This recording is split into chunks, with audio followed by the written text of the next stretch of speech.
the independent New Jersey wrestling champion. Now, to me, that would be unbelievable. But at this time, we are joined by another New Jersey independent company, the president of that company, the Jersey Devil. Welcome to the show. What's up, Kev? How are you?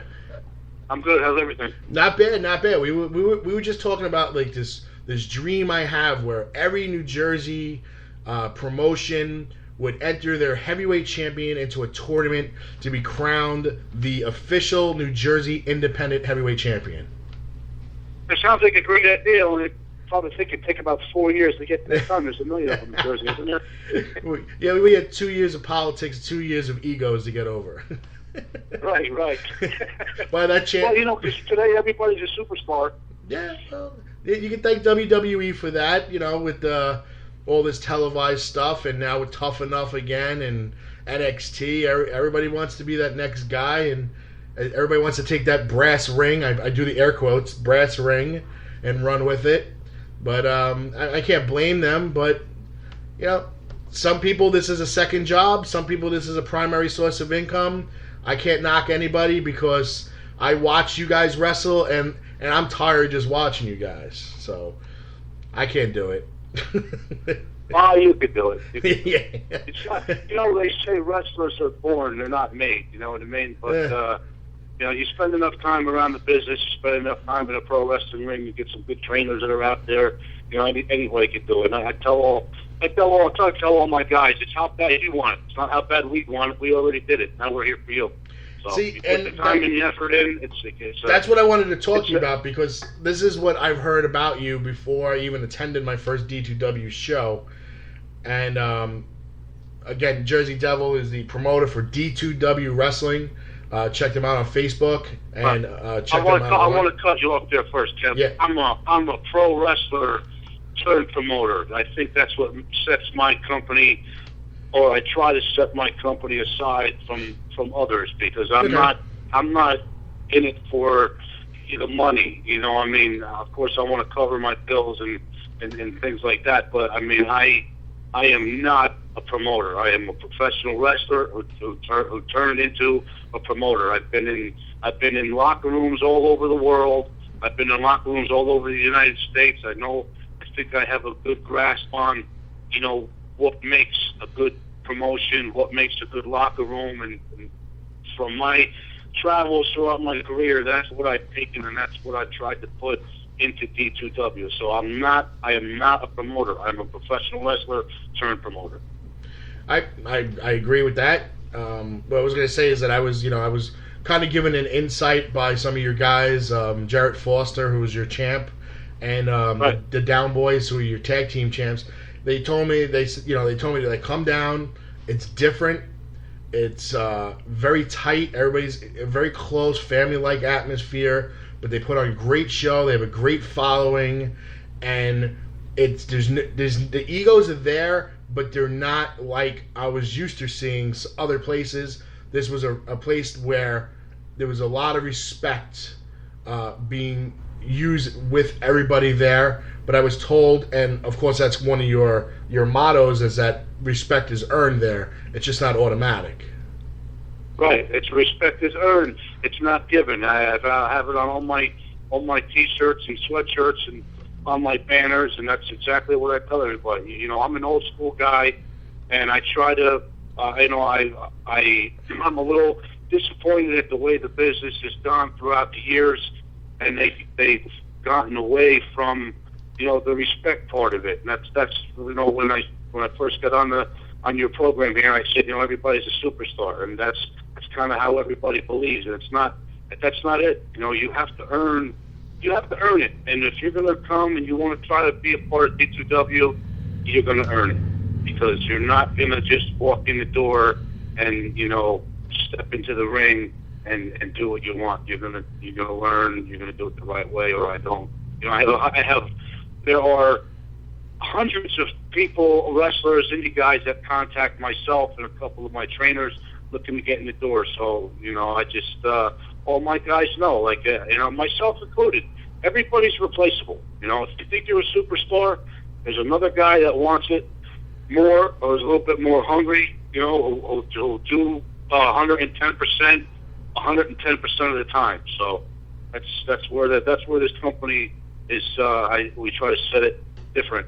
And you said a few things about being tight, being a close family, and that's how I was brought up. That's how I was brought into the business. It was, you don't call, people brother, for nothing. I mean, you spend 16, 17 weeks on the road, whether it be an overseas tour or, you're fortunate enough to make it to the upper echelon in professional wrestling. I mean, you're on the road with your peers and your brothers and sisters, and you see them more than you see your family.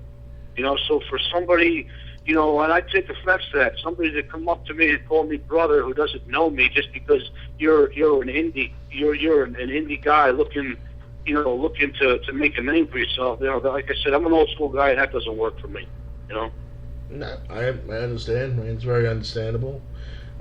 Before we get a little further into the company itself, I want to get a little background on you, where it pretty much all started, where you decided you wanted to become a professional wrestler, and where'd that all start, and then I know you had some time in the WWE, so I would like to talk about that as well.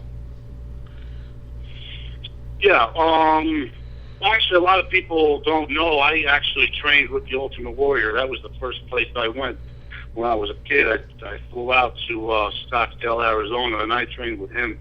And when I came home, I trained. I went to various different promotions that were out there, and one of the places I went to was the Samoan Wrestling Academy in Hazleton, Pennsylvania, and I was there for about 2.5 months, and they sent me on my way, after training and completing the program for the school, which was actually pretty quick. Most people, it takes them 6 months, 7 months, a year or better, and I just had a vision that I wasn't going to be stuck in a sweaty gym somewhere for months and months and months, and I wasn't getting into the business to perform in Legion halls and high schools and things like that. I always wanted to go, I always wanted to do more, and I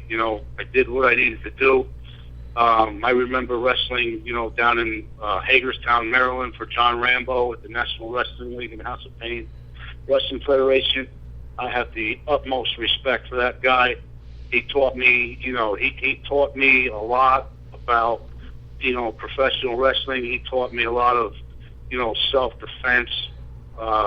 It was, at that time, the computer era, whatever you want to call it, was just getting pretty big, and he was one of the only guys that would take pictures of the matches and do write-ups on the wrestlers and, post some video and things like that.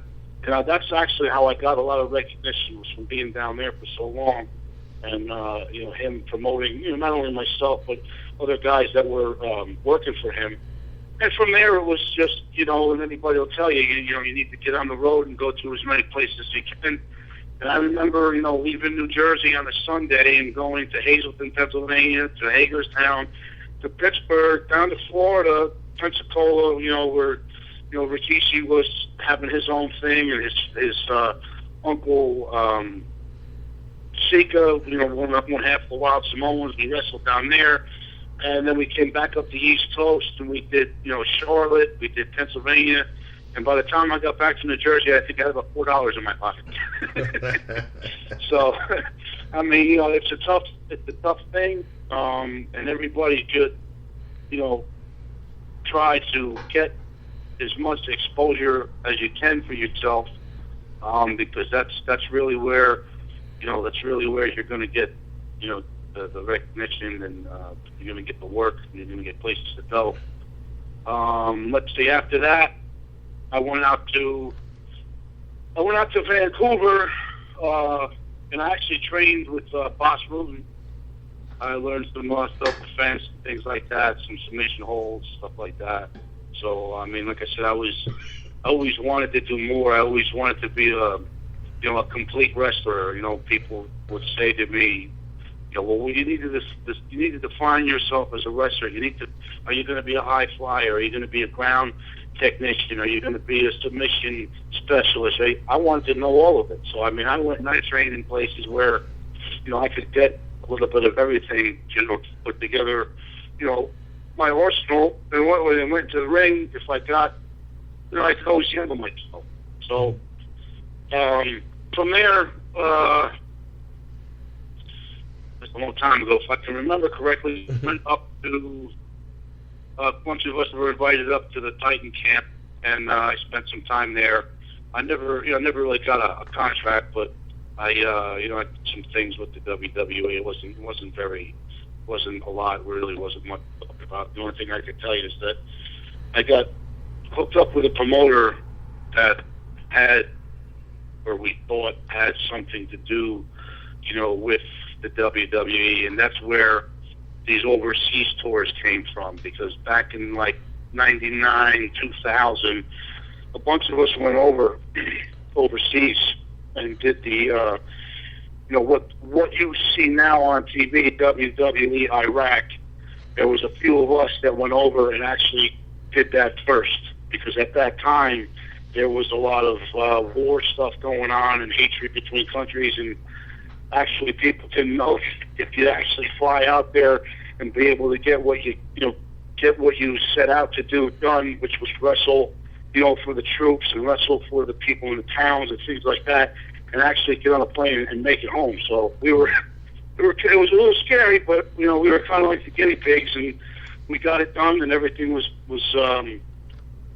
okay on the up and up. And that's why I said, like, now you see, the WWE Iraq, or what it was back then. Yeah. And I did spend some time at that power plant, WCW, which obviously isn't around anymore.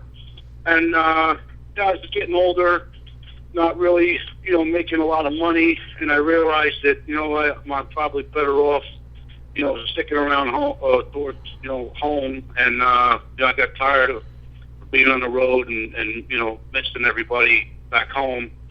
So when I came home, I just decided to, start my own thing, and that's where D2W started. Came from. Now, how did you guys find yourself in Wharton, New Jersey, of all places?